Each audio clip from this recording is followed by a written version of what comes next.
Man, oh man, where do I begin? Um, so, hey, first and foremost, I want to start by saying all praises to Yahweh by Hashem Yahushai, by Hashem Makakadash, Barakatah Yahweh, Barakatah Yahushai. Double honors to the apostles and elders of Great Millstone for teaching us the doctrine and the truth to push out there to the hopeful elect, Akim wa Akwa. And another shalom to the brothers out there teaching in truth and sincerity. Um, and this video, is gonna be something to the effect about quit pillow talking and self snitching. Keep the doors of thy mouth, right? Quit pillow talking and self snitching, man, because we're coming into some times, okay? We're coming into some times where the beast system is coming into play, okay? We're getting into a time of tribulation, okay? And it's going to be very important for one to use a lot of discernment and discretion, all right? Because it's people are going to be turning you in if you don't take the C hip, right? You don't take that grain of rice. People are going to be trying to use your information against you, and just even on personal matters, right? Even on personal matters, you say the wrong information to the wrong person, and that can include your esposa, your spouse or your wife or whatever, whoever you land with, right? And your family and your friends, the information that you give them can be used against you, right? If you get to putting your personal information in the AI systems, right? When you're using Google and when you're using chat and you're using Gemini and all these different things, to, let's say, you doing some research or you trying to get you a new workout plan or something like that, and then asking you what's your weight and all this other stuff, you're giving it your information, right? And you best believe they're storing it, okay? So again, we are coming into some times where it's great tribulation coming, and being able to keep the doors of your mouth is going to be very important. And that is a lesson for myself, and that is a lesson for anybody who needs to hear it. So I'm going to first start off with Micah chapter 7 and 5. And it says, trust ye not in a friend, put ye not confidence in a guide, keep the doors of thy mouth, right? Keep the doors of thy mouth from her that lieth in thy bosom. And that essentially means quit pillow talking, right? That woman that's lying in your bosom, that woman that's with you every day, that woman that's laying in your bed at night, that woman that's cooking your meals or giving you hell or making you fall head over heels, don't be telling her your business, all right? Don't keep it 100 with her. Keep that shit like 75, right? Because when she get mad, she gonna use your information against you. The same way that the police, Esau Edom's policemen, Esau Edom's judges and policemen, when they send you off to that jailhouse and you get delivered in front of that judge and that arraignment and that magistrate, okay, that information that you said on body cam can be used against you. See? So I want to actually go ahead and roll this clip right here. Because when it comes to personal matters, okay, especially when it comes to dealing with a woman, okay, this is it. My kings in the street, I pray you get out. But stop telling these women your business. If they ask what you do, just tell them I do my best. These joints don't even be a wife. These be random joints that you just sliding with. To get a little pussy, you start telling everything. Tell your business, the play, how to do the play, everybody involved, your homeboy business, everything. Y'all be pillow talking and chatting too much. Listen, regardless if you're religious or not, I think every man should take time to familiarize himself with the story of Samson and Delilah. Stop telling these joints your vulnerabilities and weaknesses. These the same joints that as soon as they're in their feelings, they'll tell your girl, they'll blow up your whole shit, go tell your boss, try to get you fired, anything to bring you down. Oh, no. And you think if she in her feelings, she won't tell the police. Monday she a trap queen, Friday she a rap queen. You better stay focused. All right, so hey, Jake did half the work for me, right? Jake right here with the nice fade in the lineup. Jake 2/3 right here. Maybe he'll wake up one day. All right. Maybe he won't. Right. Jake right here with the nice fade and lineup. You're not supposed to be getting no lineups and no fades, man. But that's a different lesson. All right. So he's saying that quit telling him. Now he's wearing a Versace robe, right? So he look like he getting some money, right? That's an expensive microphone. He could be speaking from experience. That could be money that he gained in that type of situation. He's speaking from experience, the way he speak about it. Okay. And I think a lot of us that are listening, including myself, I've pillow talked before, right? But I had to learn to get up out of that, right?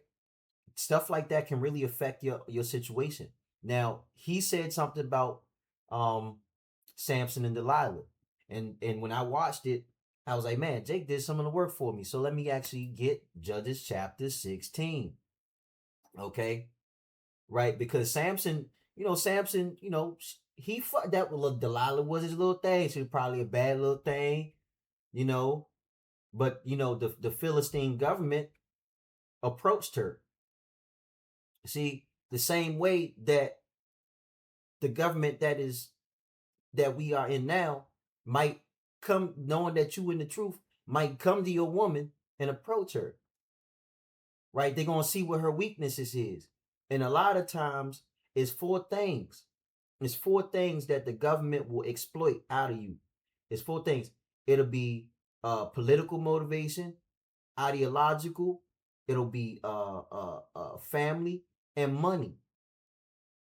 A lot of time, but 90% of the time is money. Okay, those are like four ways that they try to, get you to be an asset. And when I say family, I mean they got somebody tied up in the basement somewhere.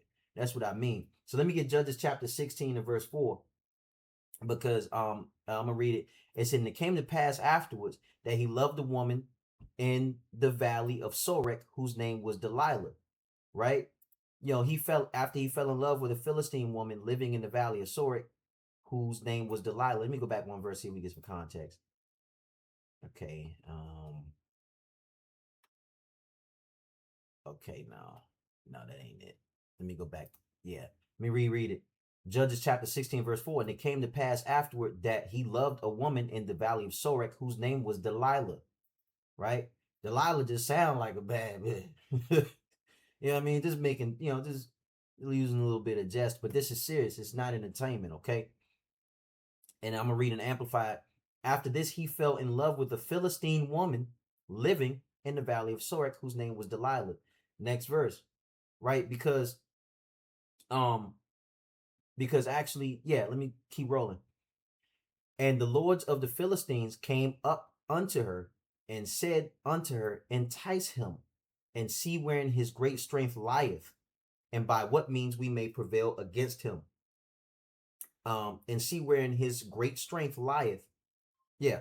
And see what means we may prevail against him, that we may bind him to afflict him, and we will give thee every one of us 1,100 pieces of silver. Right? And so they saying, oh, we'll pay you if you go and see what he wants, what his weakness is. We'll pay you when you get that intel back to us. Right? So the five lords amplified. So the five lords of the Philistines came to her and said to her, persuade him and see where his great strength lies, and find out how we may overpower him, so that way we may bind him to subdue him, and each of us will give you 1,100 pieces of silver. So 1,100 times 5 is 5,500, right? Let me get that calculator. 1,100 times 5, 5,500. Now, it's been a long time since school. 5,500, 11 times 5, 55. So 5,500 pieces of silver, I mean, that sounds like a good goddamn price, don't it? It ain't worth what it is in gold. If you said 1,100 pieces of gold, I get it. But that's really not a lot of silver. Okay. Um, but basically, the government, the government came to her and said, "Hey, tell us about your man. We'll give you money for it. Tell us about how we can bring him down." Right? Let me go to the next verse, chapter 6, verse 6. It's Judges chapter 16, verse 6. And it reads, "And Delilah said to Samson, Tell me, I pray thee, wherein thy great strength lieth, and wherewith thou mightest be bound to afflict thee." And Delilah said to Samson, "Please tell me where your great strength lies, and with what you may be bound and subdued." Now, she immediately began asking personal questions, right? Because notice how direct Delilah was at first, man. She was very direct. She wasn't holding nothing back. She was very direct. She wanted information that only Samson could really, it's privileged information, right?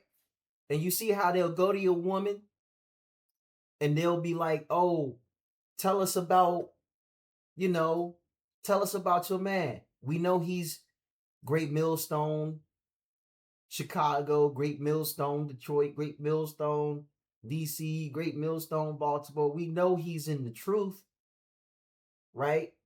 What is a secret that he told you? So that way we could use it to expose him and make him feel ashamed. And how much debt does he have? Does he have a lot of credit card debt? Is he behind on his car payment? Is is he struggling financially? What is it that he ever wanted? We'll make sure that, if you tell us, we could either offer him up so we can give up his elders and give up his, you see, that's what they're going to do. And I believe that there are spies in Great Millstone. I 100% believe that there are spies in Great Millstone. I 100% believe that somebody's compromised. Because when you have this truth is riveting. It's a threat to the status quo. They're going to try to use every avenue that they can, including making an asset out of one of you brothers. They're going to go through your woman. They're going to go through your mom. And if the cat could talk, they'll go through the cat. They'll do anything they can. They'll go to your job, threaten to get you fired. Maybe you got a nice job that's paying you 150 grand a year. See, they're going to use what they can against you. All right. This is verse 7. And Samson said unto her, if they bind me, and I'm going to read, if they bind, and Samson said unto her, if they bind me with 7 greens that were never dried, then I shall be weak and be as another man. He could basically say, I'm going to be as weak as any other of these men out here. You know what I'm saying? Because Samson was really like, you know what I'm saying, that guy physically. And then the lords of the Philistine brought her up with 7 greens, with which had not been dried, and she bound him with them. Samson bullshitted the fuck out of her. Right? She tried to bind him up. Right? Because each time that she let me keep reading. Before I explain. Now there were men lying in wait, abiding with her in the chamber. And she said unto him, the Philistines be upon thee, Samson. And he brake the withs as a thread of tow is broken when it touches the fire. So his strength was not known, right? Now she had men lying in ambush in an inner room. They were waiting around the corner. And she said unto them, this Philistines are upon you, Samson. The boys are here. And he broke the cords as a string of tow breaks when it touches fire. So the secret of his strength was not discovered. He bullshitted her. Right? You got bullshit these women, man. You got bullshit them. Let me keep reading. Because this is good. I'm gonna go ahead and continue in the Amplified for the purposes of edification. Okay. Then Delilah said to Samson, "See now, you have mocked me and told lies. Now please tell me how you may be bound." Right? Tell the truth. Right? Notice that she's increasing the pressure. Right? She's increasing the pressure. Now he was bullshitting her, but it was the fact that he kept talking. Okay? It was the fact that he kept talking, right? And he said to her, "If they bind me tightly with new ropes that have not been used, then I will become weak, just like any other man." This is good. This is getting good. Verse 12. So Delilah took new ropes and bound him with them and said to him, "The Philistines are upon you, Samson." And the men lying in ambush were in the inner room. They were around the corner. But he snapped the ropes off his arms like sewing thread. This shit was nothing. Samson was strong as hell. That's how I'm trying to be. I need to go to the gym tomorrow. Lord willing, I'm trying to do lesson in the morning, then go to the gym the next morning, lesson in the morning. Anyway, I'm having fun with this. Then Delilah said to Samson, "Until now you have mocked me and told lies, right? Tell me truthfully with what you may be bound." And he said to her, "If you weave the 7 braids of my hair and fasten it with a pin, I will become weak like any other man." Right? Notice that the pressure is increasing. She's asking harder and harder and harder. Verse 14. Verse 14. And so while he slept, Delilah took the 7 locks of his hair and wove them into a web, and she fastened it with the pin of the loom and said to him, "The Philistines are upon you, Samson." And when he awoke from his sleep, he pulled the pin out of the weaver's loom and the web. Okay? Because he keep talking. She clearly can't be trusted. Because every time he say something, here come the Philistines. It's like every time you say something to your bride and you into some crime, your spot get raided. This for you 2/3 Jakes out there that's into selling drugs. All right? Okay? And for anybody else that needs to hear it in personal matters, okay? Because when you keep talking about your business, especially to these women, they're going to be Delilah. Okay? Let me go to verse 15. Like I said, I'm going to continue and amplify. Then she said to him, "How can you say I love you?" Oh, shit. "How can you say I love you when your heart is not with me? You have mocked me these 3 times, and you have not told me where your great strength lies." She's starting to bitch now. Don't this sound like women that be like, "Oh, be vulnerable with me. Be vulnerable with me." I be telling brothers, them women that always be saying, "Oh, I wish he were more vulnerable with me." That's cause the man is probably knowing to not be telling his business, and she really desiring to be. She got the Delilah spirit on her, because when women are always like, "Oh, be vulnerable with me. Be vulnerable with me." They got that Delilah spirit on them. They gonna get mad and use your shit against you, man. I'm telling you. All right. When she pressured him day after day with her words and pleaded with him, he was annoyed to death. She was nagging him. She was bitching. Right?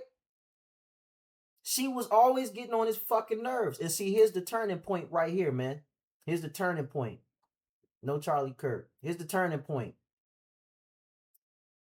Then finally he told her everything that was in his heart and said to her, "A razor has never been used on my head, for I have been a Nazarite to power from my mother's womb. If I am shaved, then my strength will leave me and I will become weak like any other man." He poured his heart out to her, right? And that's when she discovered the truth. And then Delilah realized that he had told her everything in his heart. So she sent and called for the Philistine lords, saying, "Come up to this once, because he has told me everything in his heart." Then the Philistine lords came up to her and brought the money that they promised in their hands. 1,100 pieces of silver. Excuse me, Salakia. 5,500 pieces of silver, because 11 times 5, right? And let me go to the next verse, because Judges chapter 16 is a good lesson in not talking to these broads. All right. She made Samson sleep on her knees. Right? She must have been you know what I'm saying? She must have been something tender for real. She must have been something tender for real. All right. If you really the things that certain women can make a man do, especially if they real tender like that, yeah, she must have been a bad little thing. She made Samson sleep on her knees, and she called a man and had him shave off the 7 braids of his head. Then she began to abuse Samson. And his strength left him. So what happened? He told her what was on his heart, and then she abused him with that information and ratted him out and took all his strength, took everything he had. His strength was everything, right? That's what happens when you give give not Proverbs, it's in Proverbs, but it says, she said, the Philistines are upon you, Samson. And he awoke from his sleep and said, I will go out as I have time after time and shake myself free. For Samson did not know that the Lord departed from him. Right? The Lord departed from him. Next verse. Then the Philistines seized him and gouged out his eyes, and they brought him down to Gaza and bound him with 2 bronze chains, and he was forced to be a grinder of grain and to flour at the mill in the prison. He was forced into labor. His strength was gone. Okay. The braids that he had, it was cut off, and his strength was gone. The Lord departed from him. The Lord was his strength. Okay. And then he ended up in the forced labor. See what I mean? Because, the moment that Delilah knew the truth, right, she immediately called the Philistines. She didn't protect him. She reported him. The Philistines came. His hair was cut. His strength was gone. Right after that, his eyes were put out. Then he was bound, and he became a slave. He was in the forced labor. Right? Because Samson ignored repeated evidence. Right? And continuing to reveal more than he should. When people show you that they can't be trusted with what you say, you stop dealing with them. And if you can't really stop dealing with them, you set a boundary. And when you set that boundary, you have to move different. But it's best that you avoid them. Because a righteous person will never use your information against you. Right? That includes a woman that's in her right mind would think twice before using your own information against you. Most women will use your own information against you, but I'm saying that to say, because of these times we're coming up into, right? Matthew chapter 10 and 21, right? Salakia. Salakia, and the brother shall deliver up the brother to death, and the father's the child, and the children shall rise up against their parents and cause them to be put to death. When that MOTB system comes in, and they start putting out the propaganda and the advertisements and the rewards and all of that stuff, we'll give you, and this will be at a time with great economic disaster. Ain't nobody got a job. Ain't nobody got no money. Ain't nobody got hardly anything to eat. Is there anyone in your family that is out of compliance with the new mandates? Call us now at 1-800-SNITCH-NOW. And your own kids could pick up that phone, because all the kids got iPhones now. They got their own phones. They call whoever the fuck they want. When I was a kid, I had the little fucking Firefly cell phone. The little with 7 numbers on there. You had to scroll through the contacts. That's the little bug cell phone. That's all I was allowed to have, because it was singular back in the day. And then I ended up getting that razor flip, the Nextel and all of that stuff. You had to be there. But kids got iPhones now, so they gonna call 1-800-SNITCH now. As soon as you piss your kids off because you said no, we not going to the park today. We gotta sit in the house. They get mad, they get their way, or the Lord put a spirit on your kids to rat you out and have you delivered up. Right? Think about that. Right? Because we coming up into some times was great persecution coming up. So discretion and having discipline with these lips is really gonna be super important. And again, that's a lesson for me, because for a long time, right, I could talk out of turn. It's a time and a place. In the book of Ecclesiastes, it's a time and a place for everything. But I would constantly pray for the spirit to keep silent, man. This truth will save you. See? And when you divulge in your information like that, it can get you in a lot of trouble when we get to the next verse, man. Luke chapter 21, verse 16.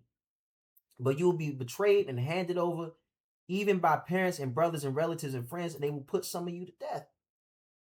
When you don't comply, when you're out of compliance with the system because you fear Yahweh Shai more than you fear Esau Edom, that can be used against you by your own family. Oh, he don't got the chip. Or your mama mad that you ain't visit her on Saturday when you had camp.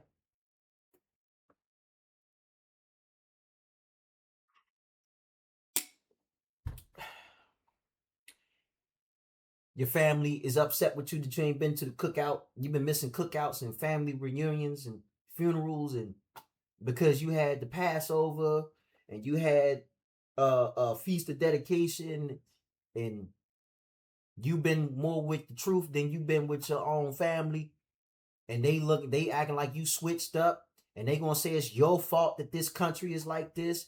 Because don't think that once the United States, Babylon the Great, reveals the prophets like on a national official scale, like they talking about you in Congress in secret chambers, but then they gonna start talking about you in Congress in the open hearings. What Donald Trump say? We have prophets of doom. He knows who the apostles and elders are. You best believe that. Because if vocab know, and vocab is working for somebody, you best believe them people in the government know. You best believe that. Right? It says, therefore, he who is prudent and has insight will keep silent at such a corrupt and evil time. For it is an evil time when people will not listen to the truth and will disregard those of good character. Right? Amos chapter, that was actually Amos 5:13. So Amos 5:13.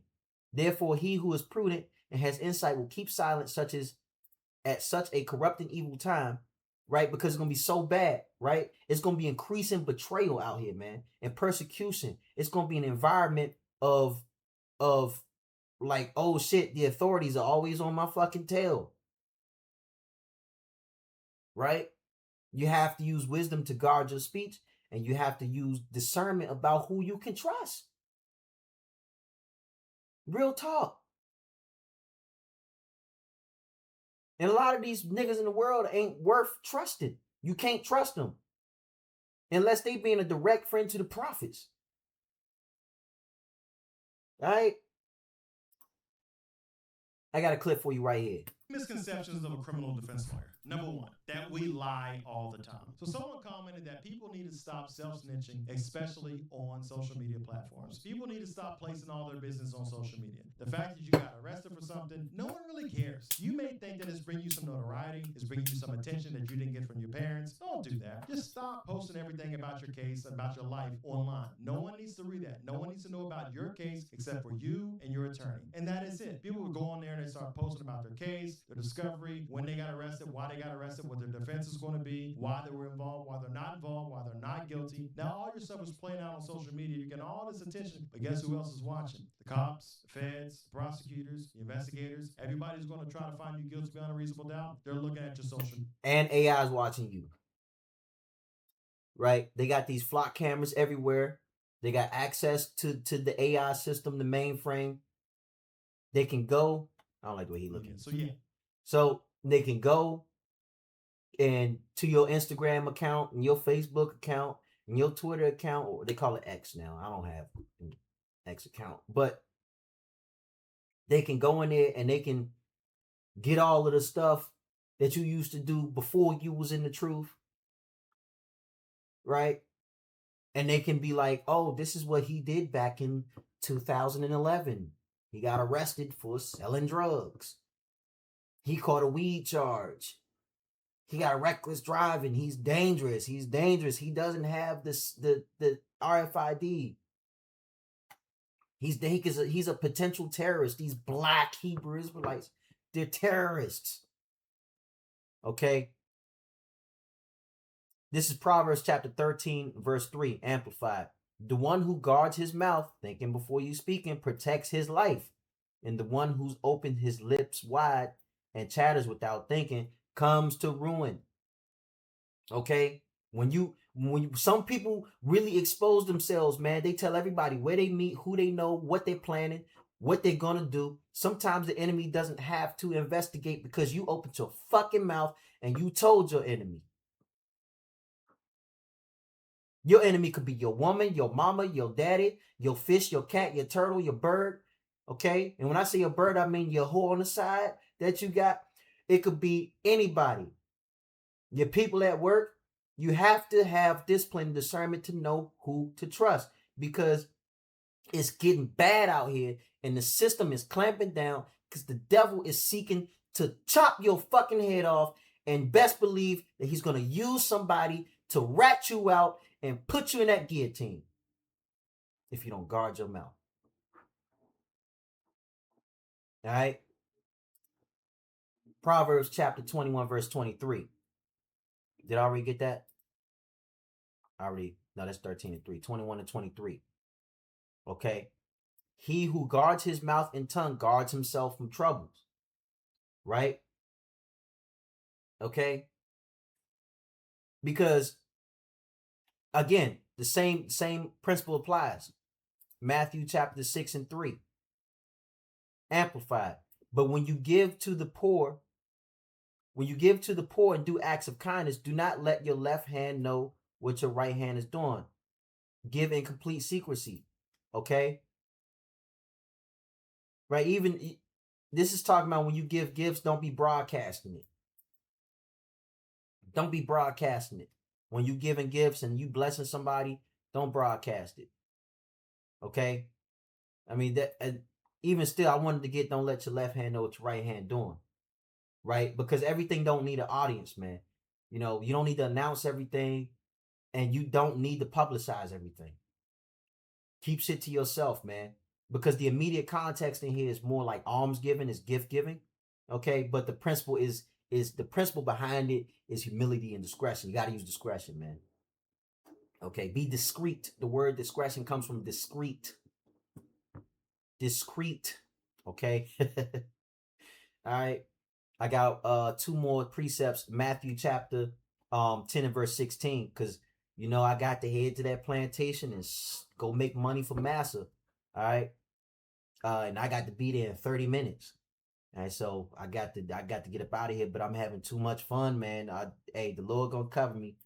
This is Matthew chapter 10 and 16. Listen carefully. I'm sending you out like sheep among wolves. So be wise as serpents and innocent as doves, right? Having no self-serving agenda, right?